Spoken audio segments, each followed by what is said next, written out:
తీసుకెళ్ళాం. 10,000 రూపాయలు ఖర్చు పెట్టుకొని కారు కట్టించుకొని 10,000 రూపాయలు ఖర్చు పెట్టుకొని పలాస్ తీసుకెళ్ళాం. పలాస్ వెళ్ళి వచ్చి పూజ పెట్టారు, ఇంట్లో కూడా పెట్టారు. అవన్నీ చేసినా సరే మా పాప నొగ్గలేదు. అలాగే మాకు కూడా జడుపు వచ్చేది. ఇంటిని చుట్టూ ముగ్గుల సౌండ్ రావడం, ఇంట్లోని అల్లు కొల్లారంగా ఉండేది. కడుపు నిండా తిన్నామని లేదు, ఏడ్చుకొని ఉండేవారు. 4-3 మగోళ్ళు బయట కాపలా ఉండేవారు. మళ్ళీ మాదుగుండమ్మ ఎవరో పడతారంటేనే ఆవిడని తీసుకొని వచ్చాం. ఆవిడని తీసుకొని వస్తే వచ్చి పూజ పెడతానమ్మా అలాగని అన్నది ఆవిడ.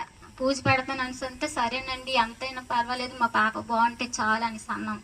మళ్ళీ ఆవిడ దగ్గరికి వెళ్ళాం. తీసుకొని సరిగా పెనగాడు జంక్షన్లోకి వెళ్ళాం. ఇది లక్ష్మీపురం అంటారు కదా, అక్కడ జంక్షన్లోకి వెళ్ళాం.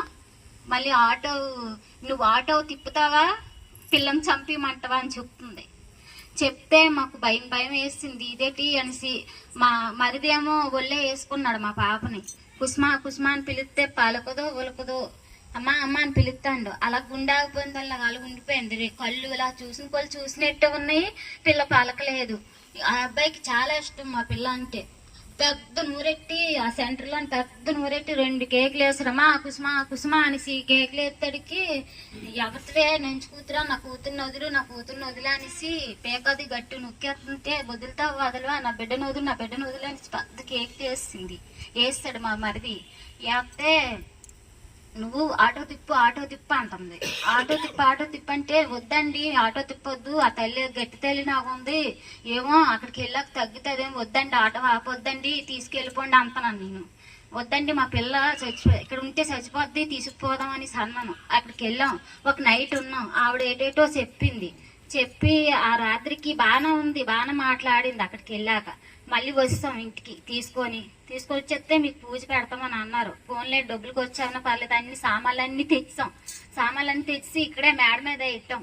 అన్ని నా అమ్మని సామాన్లన్నీ. బిందులు కూడా కోరింది ఆవిడ. 2 కోళ్ళు కోరింది, బిందులు కోరింది. అన్ని తెచ్చి పెట్టాం అన్ని చేసిన తర్వాత యాక్సిడెంట్ అయిపోయిందట ఆవిడకి. అంత గట్టిది మా పిల్ల కొట్టుకుంది. ఆవిడే చేపించిందని చెప్పింది ఆవిడ. అయితే గాలి పట్టేసి ఆవిడనేమో యాక్సిడెంట్ చేపించేసింది. వచ్చిన తర్వాత మళ్ళీ ఇంకా ఈ పిల్లకి మామూలు అయిపోయింది. అలాగే పడిపోవడం చేయడం. ఇంకా ఉండలేక ఒక వారం రోజులు మళ్ళీ 5 వారాలు ముత్యాల తల్లి దగ్గరికి వెళ్ళాను తీసుకొని, ఆటో కట్టించుకొని వెళ్తే అక్కడ ఆవిడ ఎన్నో పూజలు చేయమని చెప్తే నాను మా తోటి వాళ్ళు కలిపి నాకింత అంత ధైర్యమే, చాలా ధైర్యం. అలాంటి పూజలు అవి చేయడం అన్నా ఏదైనా చేయడం అన్నా ధైర్యం మీద నా పిల్ల పొగ్గుతుంది కదా అని ఆలోచన మీద అక్కడ 2 కోళ్ళు అవన్నీ చేసి మా బావే సొంతం కొట్టుకెళ్ళి కుంభమాది పారిస్ అన్ని చేశాడు మా బావే. అక్కడ పని దగ్గర ఉన్నప్పుడు 2002లోని చేసాం. 2001లో పట్టుకుంది, 2002లో పూజలు చేసాం అక్కడ. అది అయిపోయింది. ఆ సంవత్సరం అంతా పూర్తి అయిపోయింది కానీ తగ్గపోతే మళ్ళీ ఇంటికి వచ్చాం. కుమ్ములు తీసుకెళ్ళాం. మళ్ళీ తీసుకెళ్ళిన తర్వాత అతనేమో ఆటో మీద విజయనగరం అంతా తిప్పారట. మీరు లోపలికి వస్తే గాలి రావట్లేదు, మీరందరూ వెళ్ళి ఆటో మీద తిరిగి రండి, కొంచెంసేపు తిరిగి వస్తే అప్పుడు ఒకవేళ మీ వెనకాల వస్తుందేమో, అప్పుడు ఫోన్ కడితే తగ్గుతుంది అన్నారట. అలాగనంటే నుంచి చాలా సేపే తిరిగారంట. తిరిగి విజయనగరం అంతా తిరిగారట. కానీ మళ్ళీ లోపలికి వెళ్తే ఏదో ఈ పిల్లకి ఏమి లేదయ్యా బాగానే ఉంది అని చెప్పారట. మామూలుగా బాగానే ఉంది తగ్గిపోద్ది ఏం కాదనేసి ఫోన్ కట్టేసి మళ్ళీ ఇంటికి పంపించారంట. ఇంటికి తీసుకొని వస్తారు. ఇంటికి తీసుకొని వచ్చేసి తొలి రోజు మేడ మీద నుంచి తిరిగేసేసి కొట్టుకున్నాను గట్టి కొట్టుకొని 2 చేతులతో కొట్టుకొని లాగిన తర్వాత మళ్ళీ కిందకి లాక్కి వెళ్ళిపోయాను. ఏటమ్మా అలా పిచ్చుకొని చేస్తా నువ్వు వల్ల మేడ మీద నుంచి అట్టా దూకెత్తే నువ్వు చచ్చిపోతావే బతుకుతావు ఏంటంటే నాకు తెలివి లేదమ్మా, నాకు జ్ఞాపకం లేదు అలాగని అన్నది. అనగానే నేను అన్న నీది ఏంటి చచ్చిపోయేలాగా ఉంది ఇలాగే చేస్తుంది ఏంటి అని అంటే మా చిన్నాన్న ఫోన్ చేస్తే మళ్ళీ అనకాపల్లి ఒంగోలు తీసుకెళ్తే కొద్దిగా బాగుంటుంది అని అన్నారు. ఒంగోలు తీసుకెళ్ళి అతనేయో పూజలు చేశారు. పూజలు చేసినా మరి అక్కడ తగ్గలేదు. తీసుకొచ్చి 15 రోజులు బాగుంది కదా అనేసి కాలేజీ జాయిన్ చేసాం. ఫస్ట్ ఇయర్కి సెకండ్ ఇయర్కి జాయిన్ చేసాం. సెకండ్ ఇయర్ జాయిన్ చేసిన తర్వాత ఇంకా అక్కడే పడిపోతుందమ్మా, రోడ్డు మీద మీ పాప చచ్చిపోయిందంటే మాకు సంబంధం లేదు, మీరు తీసుకెళ్ళిపోండి, పిల్లలు మాత్రం పంపొద్దని చెప్పారు సార్లు. ఫోన్ ఇస్తాం, ఫోన్లోనే ఏ క్లాసులు అవుతాయి కదా, ఇంటికి చూసుకొని చదువుకోమని అంట, కానీ మీ పాపని పంపించకండి అమ్మా, మేడం ఏం చట్ట పడిపోయిందంటే మీకు ఇబ్బంది మాకు ఇబ్బంది, మా కాలేజీకి బ్యాడ్ నేమ్ వచ్చేద్దని చెప్పారు సార్ మమ్మల్ని పిలుచుకొని. అంతే వద్దండి అయితే అనేసి మేము పంపించడం మానేసాం. అది అయిపోయిన తర్వాత ఆ గుమిలి వెళ్ళాం కదండి, గుమిలి వెళ్ళి ఫోన్ కట్టించుకొచ్చి 4 గంటల వరకు పడుకుంది ఇంట్లో.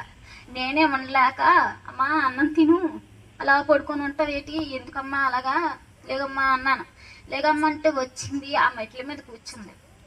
కూకుంది కదా అనేసి నేను ఈ పెద్దగా పట్టించేసుకోకపోతే మా అమ్మ అంతలో ఫోన్ చేసిందో పక్క పిల్లగా చూస్తాను, మొన్న వెళ్ళిపోయింది కదా మేడం మీదకి, మళ్ళీ వెళ్ళిపోద్దామని భయం మీద ఒక ఫోన్ మాట్లాడుతున్నావు, పిల్లగా చూస్తూనే ఉన్నాను. ఎంత మాల పిన్ని ఏమో ఏం కూర వండింది పిన్ని అని అడిగింది మామూలుగానే. నేను అన్నాను పిన్ని ఏదో కూర వండింది, అమ్మ వంకాయ ఏదో తెచ్చుకుంటా కదా, వెళ్ళి తెచ్చుకుంటే ఇక్కడికి వచ్చి మెట్ల మీద నుంచి పిన్ని ఏటు ఉండవు, అంత వంకాయ ఉంటానమ్మా వేసి నేటని అడిగితే, వంకాయ నాకు అవసరం లేదనుకొని ఆ ఊపిని 3 అడుగుల్లో వచ్చేసి కింద దూకేసి పడిపోయింది కిందనే. మా అమ్మ కాసింది కిందనే చిన్నది, కాయగానే కొద్దిగా బాగుంది. తర్వాత నేను ఇంక వదిలేసాను, చచ్చిపోయింది అనేసి వదిలేసాను. అన్ని దేవుళ్ళకి దగ్గర తిరుగుతున్నావు, ఏ దేవుడు కాపాడలేదు, నా బిడ్డని అసలు కాపాడలేదు ఏ దేవుడును, ఇంకింతే కదా మా జీవితాలని అనుకున్నాను. ఏడ్చాను కూడా, అక్కడ ఏడుతున్నా మా ఆయన గోడ జారిపడిపోయి అక్కడ ఉండిపోయాడు, నేను అసలు దగ్గరికి వెళ్ళలేదు, పిల్ల దగ్గర చచ్చిపోయింది అనేసి. ఇంక నన్ను మమ్మల్ని ఎంత తినేస్తారా, మమ్మల్ని తినియు చంపేయు అనేసి ఏడ్చుకొని నెత్తున వరకు కొట్టుకొని ఏడ్చుకొని అమ్మా నన్ను తీయమ్మా, నాకు నడుము లాగేస్తుందమ్మా, నల్లాపోతున్నానమ్మా, అమ్మా నన్ను తీయమ్మా అని కేకలేస్తుంది నా కూతురు. అమ్మా ఇంక నువ్వు నల్లేవు, నువ్వు ఇంకెందుకు పనికిరావమ్మా, నీ కాలు ఏదో ఇరిగిపోయింది, మేడమే నుంచి పడిపోయావు కదా, ఇంక నువ్వు దేనికి పనికిరావమ్మా, నేను దగ్గరికి రాలేనమ్మా, నిన్ను చూడలేనమ్మా అని చాలా కూర్చొని ఉండిపోతే అమ్మా నడుము అంతా లాగేస్తుంది, ఎండిపోతుంది, సొలిపొచ్చేస్తుందంటే మాయా హాస్పిటల్కి తీసుకెళ్దాము, ఆటో ఎక్కడ ఉంటే రప్పించి మాయా బేగా అర్జెంటుగానా తీసుకొని వెళ్దాం హాస్పిటల్కి అంటే వెంకటేశ్వర థర్డ్ కాడ తీసుకెళ్ళాం. అతనేమో బాగోలేదంటే నడిపించేసి తీసుకెళ్ళిపోయాడు లోపలికి. తీసుకెళ్ళిపోయి ఏమి ఎరగలేదు, బాగానే ఉన్నదని చెప్పాడు. చెప్పగానే అంతే యూరిన్కి బాత్రూమ్కి ఆగట్లేదు, ఆగకపోతే ఎండిపోసి ఇరిగిపోయింది, దెబ్బ తగిలేసింది. మీ పాపకి అమృత హాస్పిటల్ తీసుకెళ్ళాం, మళ్ళీ ఎండిపోస్తే దెబ్బ తగిలేసింది మీ పాపకి, మీ పాప ఇప్పుడు అర్జెంటుగా మీరు కానీ తీసుకెళ్ళి ఆపరేషన్ చేయించిపోతే చచ్చిపోద్ది మీ పాప, తీసుకెళ్ళిపోండి అన్నారు.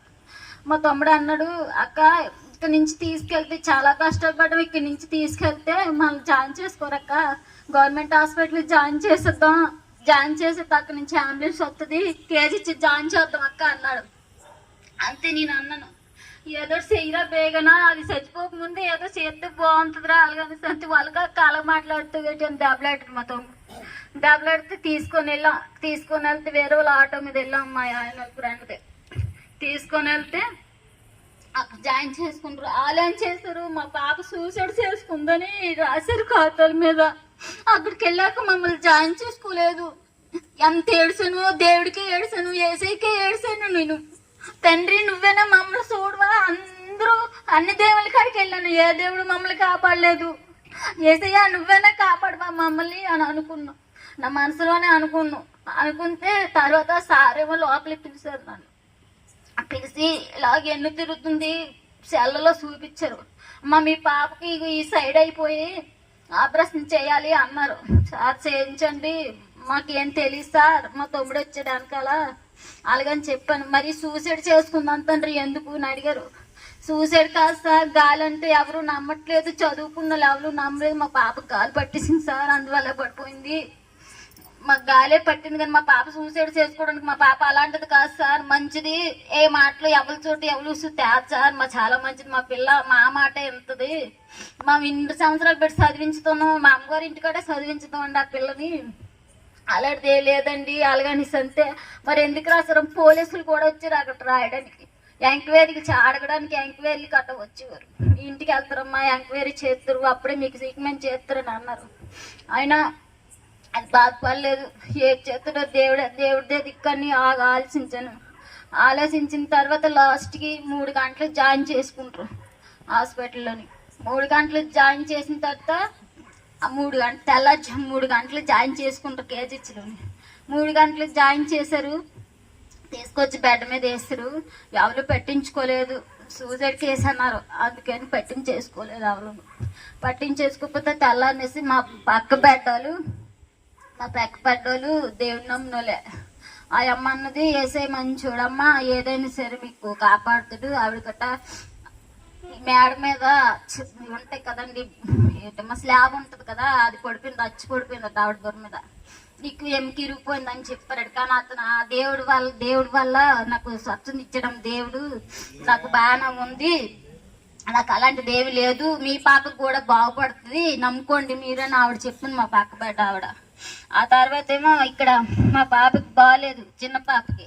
ఆమె నొగిలేసి ఇంక చాబతుకులా ఉంది కదా, ఇంక ఈమెను ఎందుకు కొట్టుకోవడం అని మళ్ళీ మా చిన్న పాప మీదకి, ఇంక ఈ పాపని కూడా తినేయడానికి మాట మళ్ళీ వచ్చింది.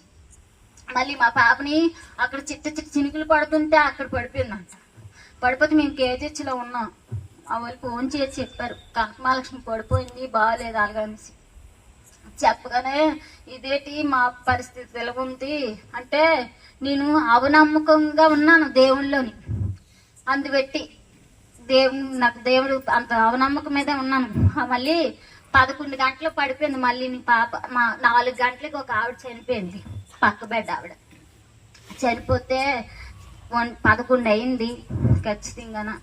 కుసుమ తెలుగు రాలేదు, ఊపిరి ఆడలేదు, కంటి చూపు లేదు, సిరంజి ఎట్టి పొడిచినా గట్టి గిల్లినా సరే సౌండ్ లేదు. సౌండ్ లేకపోతే ఆ పక్క బెడ్ ఆవిడ చనిపోయింది, ఈ పిల్లకి ఏమైపోయిందో అనేసి టెన్షన్ పడిపోయాను నేను.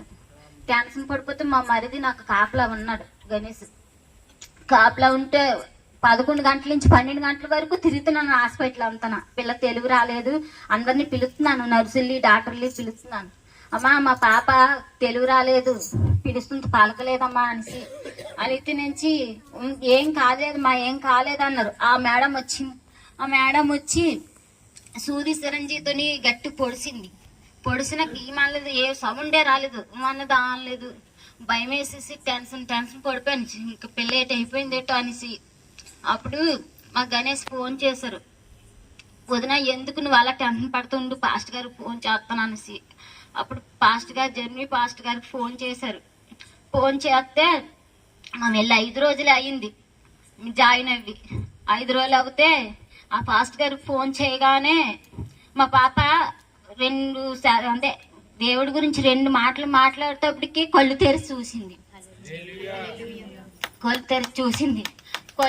చూడగానే నేను ఇంక మోకాలు వేసేసి నాకు వచ్చినట్టు రానట్టు ప్రార్థన చేసుకున్నాను. తండ్రి నేను నిజంగా చెప్తున్నాను తండ్రి, నేను నాన్న చచ్చిపోయే వరకు నిన్ను మరవం తండ్రి, మాకెంతో మేలు చేసావు, నన్ను ఎప్పుడు మరవను, నా జీవితం పోయినా నేను మరవం తండ్రి, నిన్ను అన్నీ వాగ్దానం చేసుకున్నాను నేను హాస్పిటల్లోనే.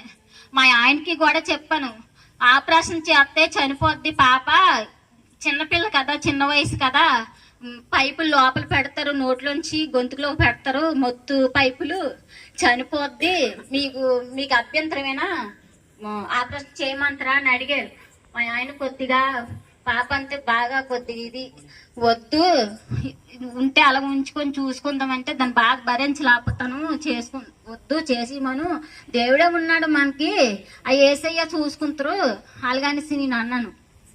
అనగానే హాస్పిటల్కి వెళ్ళి ఆపరేషన్ థియేటర్కి వెళ్ళి ఆపరేషన్ చేసిన తర్వాత మా పాప బాగున్న తర్వాత దేవుడి స్వస్థనిచ్చారు, ఆనందంగా ఉన్నాం. ఇప్పుడైతే మా కడుపు నిండా అన్నం తింటున్నాం, కంటి నిండా నిద్రపోతున్నాం, దేవుడిని స్తుతించుకుంటున్నాం, బాగా చేస్తున్నాం. దేవుడు మాకు బాగా స్వస్థనిచ్చాడు, మాకు అంతే చాలు. మా కుటుంబం అంతా ఊడుగుని చేసిన దేవుడికి ఊడుగుని చేసినా మా రుణం తీర్చుకోలేము, అంత చేశాడు మాకు,